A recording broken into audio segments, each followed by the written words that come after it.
Olá, alunos, como estão? Espero que estejam bem. Aqui é o professor Juliano e hoje estamos aqui para a nossa segunda aula de imaginologia. E os assuntos que vamos tratar hoje é sobre os exames de tomografia axial computadorizada, ressonância nuclear magnética e ultrassonografia.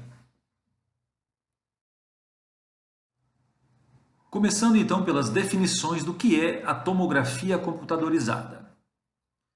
Sempre que o exame é solicitado, ou ele é solicitado como CT, que é um termo universal, em inglês, né, de Computer Tomography, ou TAC, que é tomografia axial computadorizada. O que significa isso? Do grego, tomografia quer dizer tomo, cortar em partes, e grafia, escrever. Então, é um exame radiológico onde se corta o organismo em partes.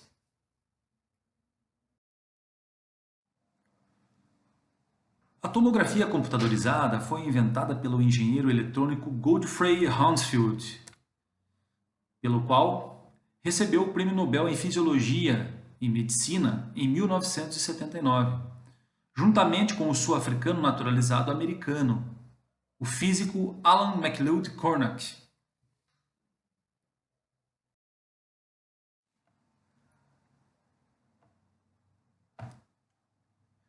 E como funciona um aparelho de tomografia computadorizada?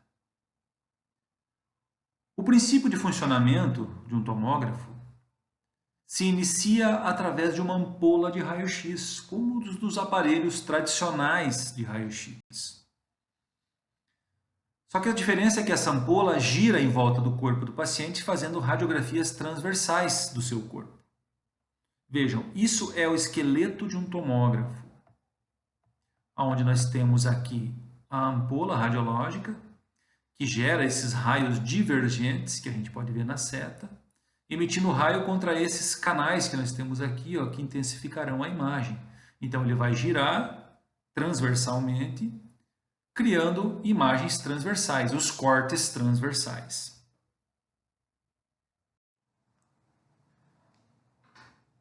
Estas imagens, então, que o tomógrafo captura, são então convertidas por um computador nos chamados cortes tomográficos. Isso, gente, quer dizer que a tomografia constrói imagens internas das estruturas do corpo e dos órgãos, através de cortes transversais ou axiais.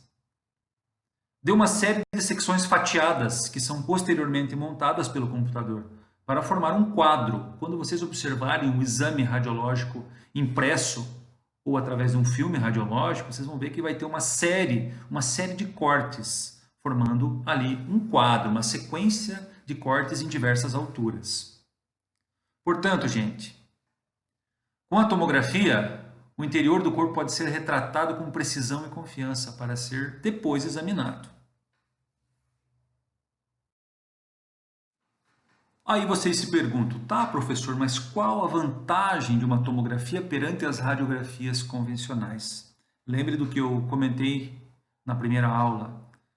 A radiografia simples, ou raio-x, é sempre o primeiro exame a se escolher, porque ele é acessível, é barato, e a maioria dos centros tem uma radiografia para se fazer. Tomografia já não é em todos os lugares que a gente tem, mas é muito diferenciado. O diagnóstico fica muito mais preciso. Vamos citar aqui algumas características e vantagens de uma tomografia computadorizada. Primeiro, a não sobreposição de estruturas. Afinal, não estamos fazendo um exame de um plano só. Estamos realizando um corte, uma fatia que podemos olhar de qualquer outro plano. Um melhor contraste entre as estruturas. O aparelho usa detectores que permitem visibilizar pequenas diferenças em contrastes de tecido. A gente diferencia tecido, líquido, várias espessuras, várias densidades de tecidos.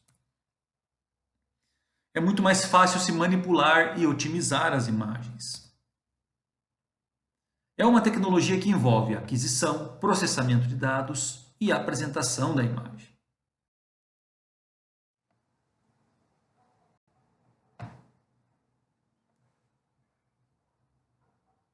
A tomografia computadorizada como o próprio nome já diz, tomografia axial computadorizada. Ela realiza os cortes no plano axial, como essas fatias que a gente está vendo aqui. Ó. São fatias cortadas no plano axial. Mas assim, ela permite a reprodução de imagens em qualquer outro plano, através das reconstruções. Então, sempre que tivermos imagens de tomografia num plano que não seja o plano axial, como está aqui, pode ser no coronal, pode ser no sagital, vai ser uma reconstrução. Tá? Então, vejam que só temos um sentido para cortar, apenas no axial. Outros planos são feitos através de reconstruções. E olha só, os tomógrafos mais modernos, aí com vários canais, eles permitem que sejam feitas cortes sem intervalos. Porque são ampolas helicoidais, que eu já vou explicar para vocês. E eles possibilitam, gente, criação aí de reconstruções em 3D. Esta aqui, por exemplo, é uma reconstrução tridimensional. Vejam que espetáculo. É a reconstrução da parte óssea de uma face, de um crânio, coluna cervical, em 3 dimensões. E acreditem, isso a gente consegue girar, ampliar, olhar ele de qualquer plano, certo? Então vejam que maravilha que é um aparelho mais moderno. Essa imagem representa o que é helicoidal. Vejam que ele tem um formato espiral. Aqui nós temos a cabeça do paciente. Aqui nós temos os pés. E aqui nós temos a ampola girando no tomógrafo, cortando o paciente no plano axial. E vejam que não tem intervalo, é feito de forma helicoidal, como se fosse uma mola. Tá? Então esse é o princípio do helicoidal, sem intervalos.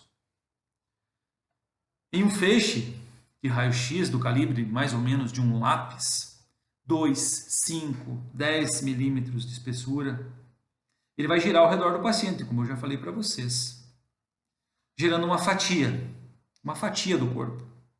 São formados pequenos blocos de tecidos, cada um com um determinado valor de absorção, conforme as características do tecido escaneado. Então, por isso, temos clareza ao identificar as estruturas nesses cortes. E essas imagens são reconstruídas na tela do computador, onde ela pode ser manipulada e otimizada para um melhor estudo. Lembram da escala de cinza, das densidades radiológicas que estudamos na primeira aula?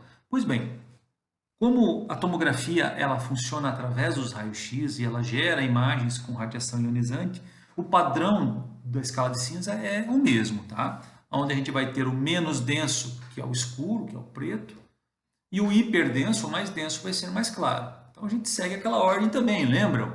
Ar, gordura, líquido, osso, metal.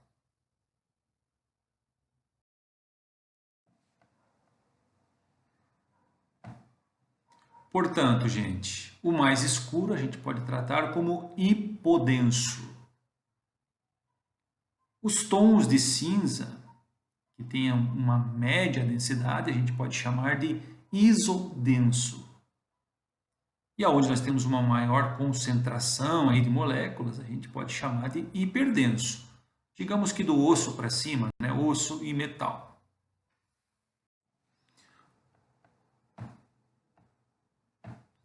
Opa, olha que legal, uma imagem radiológica.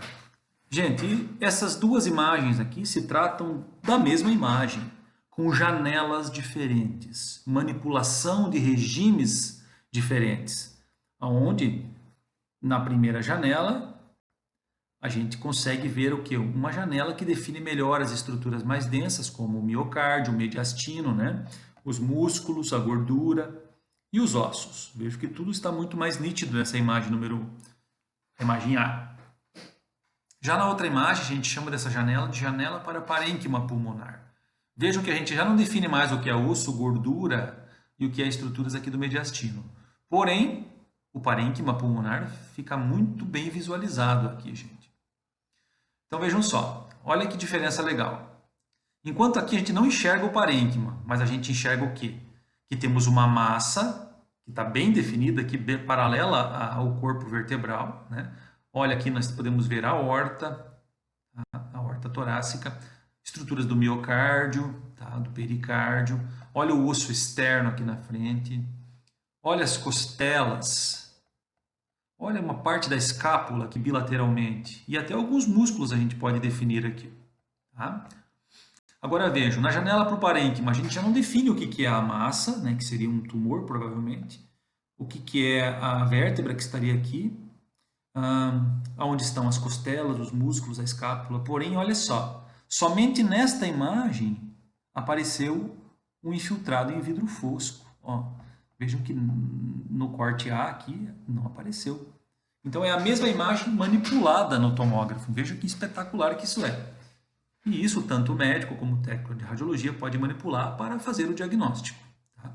Olha que bem definido que estão os brônquios fontes aqui ao direito e o esquerdo. Tá? O miocárdio, o pericárdio, a aorta. Tá? Então, gente, vejam que legal. A gente consegue enxergar até a borda do avental que o paciente está usando aqui nessa janela. Tá? Então, para vocês entenderem quando a gente fala em janela. Então, aqui uma janela óssea e de mediastino e aqui uma janela para parênquima pulmonar.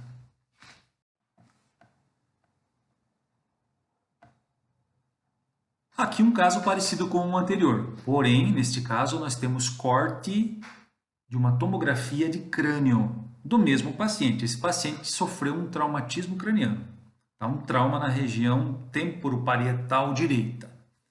Vejam que nesse primeiro caso nós temos janela para osso. Então a gente está vendo um corte da calota craniana, aqui, ó, pegando os vários ossos do crânio numa altura de um determinado corte aqui. Ó.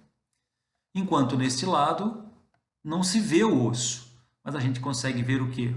Ó, aqui é a densidade de ar, né? Porque é totalmente hipodenso. Esse é o seio frontal. Aqui nós já temos o quê? Líquor, são os ventrículos laterais. Aqui nós temos o parênquima cerebral. E essas pequenas pintinhas que a gente vê aqui, esses rajadinhos brancos, são sangue. Tá? O sangue é mais denso devido aos seus elementos figurados. Então vejam, onde a gente tem a janela para parênquima, a gente vê o quê? Que a linha mediana está centrada, que os ventrículos estão de calibre normal, mas que existem pequenos sangramentos difusos aqui no encéfalo. Tá? E essa é a densidade do cérebro. E os sulcos e giros do cérebro estão um pouco apagados, o que pode determinar um certo grau de edema cerebral. Enquanto nesse corte, que é apenas para ver o osso, a gente vê o quê? Vê que tem um edema subgaleal aqui, né? Entre a pele e o osso, onde foi o trauma, e que nesta região aqui, do temporal e parietal direita, existe uma fratura dos ossos do crânio com afundamento. Isso aqui é o que se chama de afundamento, quando ocorre um degrau, quando a fratura é escalonada. Tá? Então vejam a diferença. O mesmo corte manipulado de maneira diferente, onde aqui a gente consegue ver o trauma no osso e aqui a nível de parte moles, né? De parênquima cerebral. E para finalizar, essa é uma imagem que sempre vai no início de cada exame de tomografia registrada. Essa imagem é do chamado scout tomográfico, onde é feita uma espécie de uma radiografia e é determinado todas as alturas dos cortes que serão feitos. Vejam, por exemplo, aqui, ó, do topo do crânio até a região aqui das têmporas, ó, é feito cortes de 10 milímetros, de 1 centímetro. E daqui para baixo eles foram ficando mais estreitos, ó, aqui já são de 5 milímetros. Tá? Então, sempre que vocês verem essa imagem lateral de um exame, é o chamado scout, onde vai ser determinado as alturas de todos os cortes tomográficos a serem realizados no plano axial. Espero que esses conceitos de tomografia tenham ficado bem claros para vocês. Agora vamos falar sobre ressonância nuclear magnética. Bom, gente, falando um pouquinho da história da ressonância magnética, em 1977, Raymond Damadian e seus colaboradores mostraram a primeira imagem humana obtida por ressonância magnética. Em 1980, foi obtida as primeiras imagens com qualidade do cérebro por um grupo da Universidade de Nottingham. E em 1981, as primeiras publicações de estudos usando a ressonância nuclear magnética em pacientes.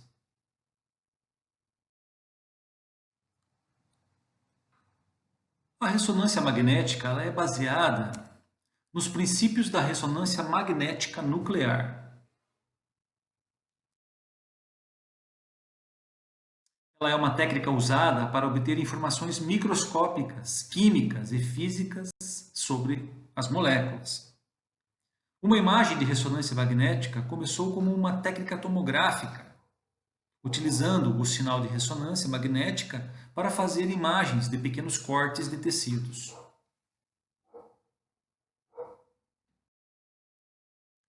São características importantes, então, de um exame de ressonância magnética.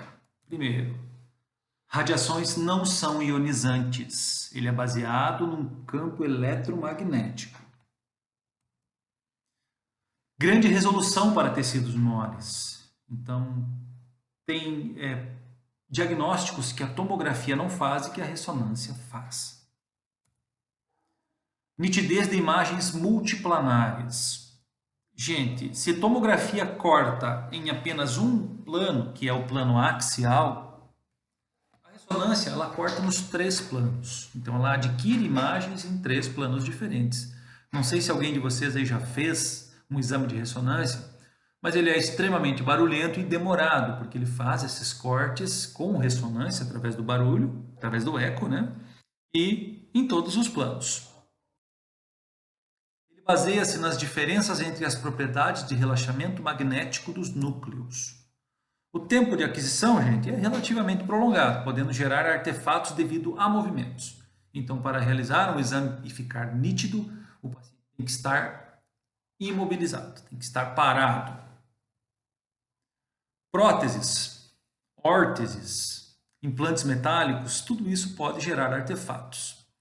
Inclusive o metal pode se mover devido ao magnetron, que é a parte magnética da ressonância. Pacientes claustrofóbicos sofrem muito para fazer esse tipo de exame. Afinal, o corpo vai entrar naquele espaço que vocês podem visualizar ali, naquele interior, e você vai permanecer ali por 15, 20, 30 minutos, às vezes até 40, parado, preso, escutando um barulho insuportável e não podendo se mexer.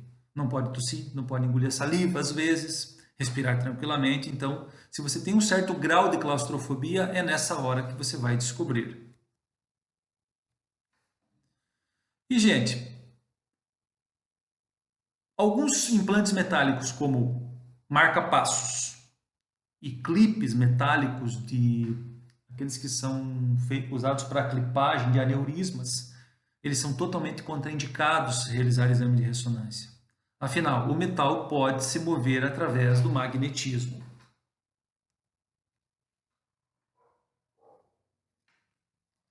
E assim, ele gera indução de correntes elétricas e um certo grau de elevação da temperatura, mas sem efeitos deletérios detectáveis. A técnica de aquisição de imagem da ressonância magnética ela é baseada na absorção e emissão de energia na faixa de radiofrequência do espectro eletromagnético. Produz imagens baseadas nas variações espaciais da fase e frequência da energia de rádio sendo absorvida e emitida.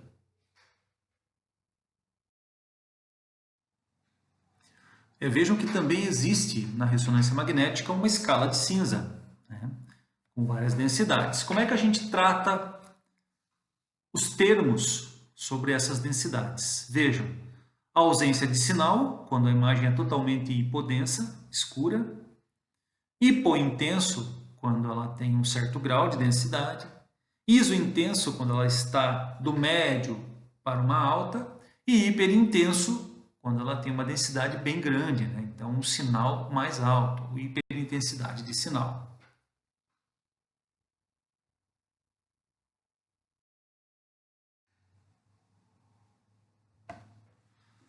Aqui então só um exemplo para ver se fica claro para vocês. O mesmo corte da ressonância com 2 regulagens de densidade para a gente poder analisar. Onde a gente classifica uma como T1, outra como T2. Em T1, o líquido é preto. Em T2, o líquido é branco. Então vejam se vocês conseguem observar as diferenças. Onde é preto nas duas, então, é ar, né? Aqui, por exemplo, são alças intestinais. Agora vejam, eu quero que você chamar a atenção de vocês para o rim. Aqui é o rim esquerdo, aqui é o rim direito. Vejam quanto líquido tem no rim. Afinal, ele filtra o sangue, né? Então, nós temos aqui os glomérulos, as alças de Henle, os cálices renais, né? Então, tudo tem sangue e urina. Então, vejam, aqui ele aparece muito contrastado em preto em seu interior, enquanto nesta imagem eles têm variações de branco. Afinal, o sangue e a urina aqui são brancos, tá? Enquanto aqui eles são pretos.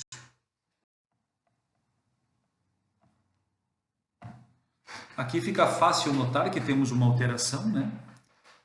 Então, isso é uma imagem de um corte sagital, de uma coluna lombosacral, onde nós temos aqui L5, L4, L3, L2, S1, S2, S3. Tá? Então, vejam que na altura de L5, S1, nós temos uma herniação do disco intervertebral. Então, vejam que ele se herniou, ele se protusou para trás, aqui, ó. Tá? Formando um embarrigamento e provavelmente tocou estruturas, raízes nervosas, aqui será bem sintomático. Vejam como está fácil identificar.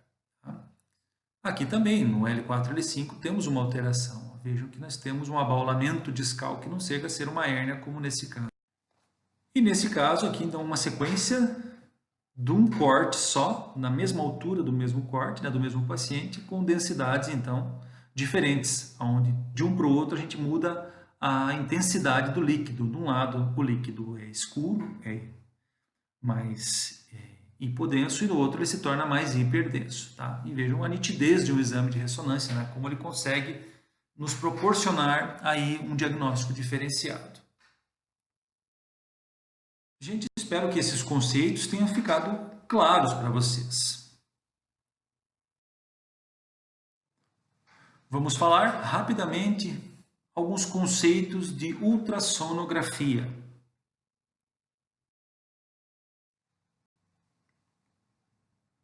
Bom, ultrassonografia muitos conhecem como ecografia.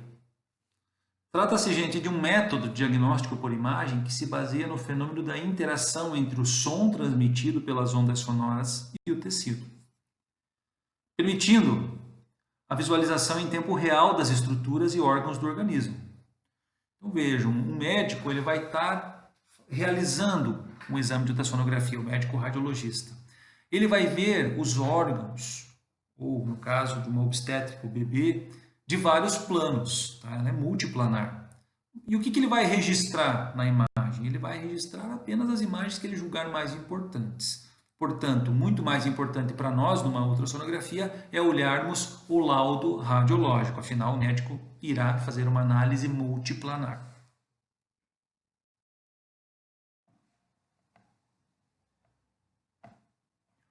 Aqui nós temos a imagem de aparelhos que não são tão modernos assim, afinal, vejam, eles ainda não têm nem tela de cristal líquido, né? Não telas ainda, os monitores maiores, né? Mas já eram aparelhos muito bons, muito eficazes.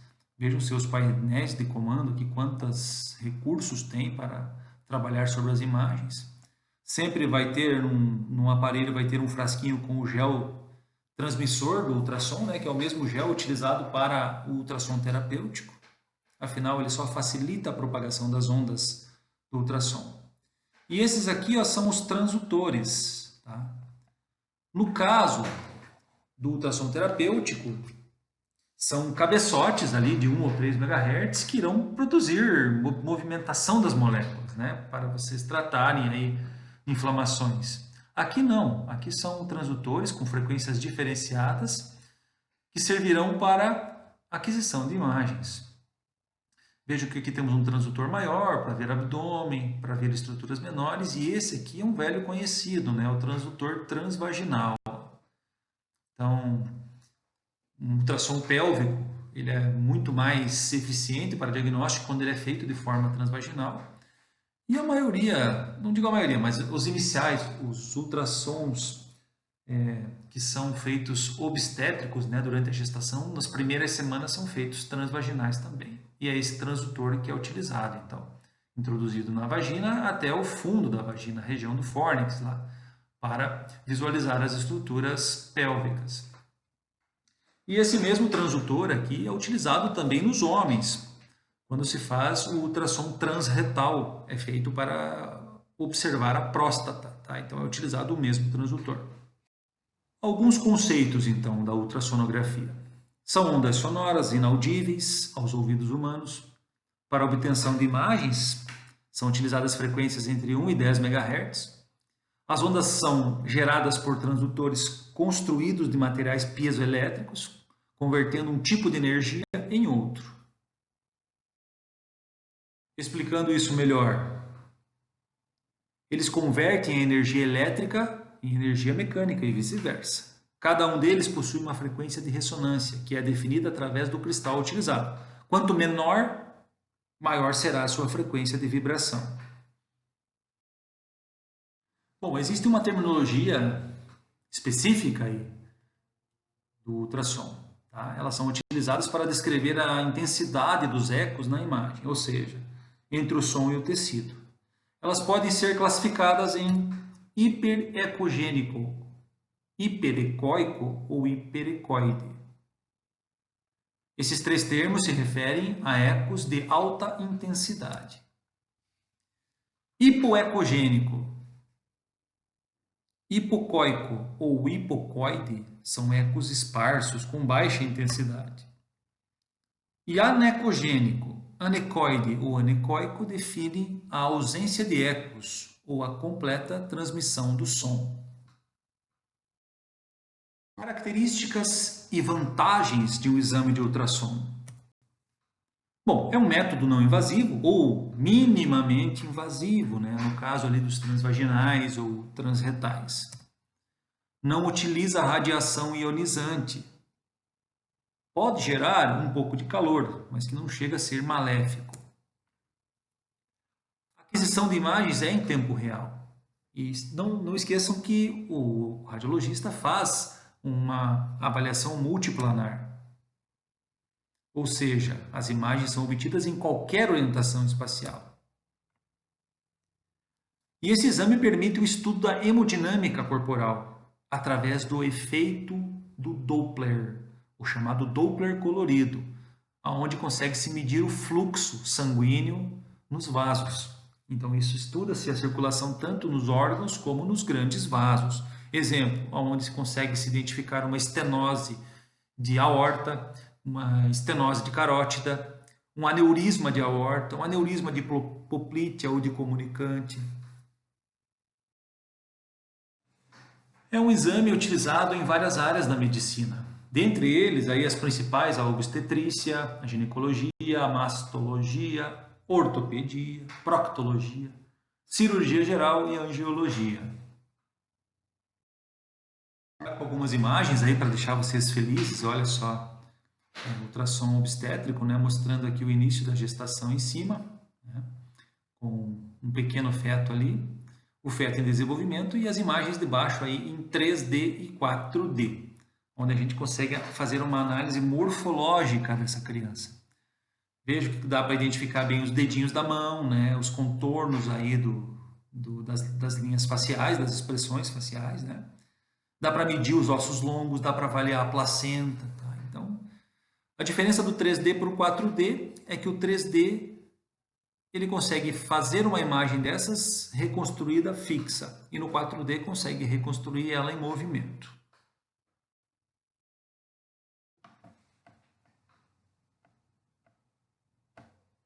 Vejo aqui a importância de uma boa avaliação morfológica, gente. Vejam que neste caso, foi detectado ainda no interior do útero da mamãe o lábio leporino dessa criança. Então, ou seja, não foi uma grande surpresa para os pais quando ele nasceu, o lábio leporino. Então, os pais sabendo desta má formação, eles já estavam preparados para isso, já se anteciparam, sabendo que tipo de consulta iam fazer, que tipo de procedimento iam fazer para corrigir. Então, muito melhor saber disso antes do nascimento do que ter uma surpresa na hora do nascimento, né?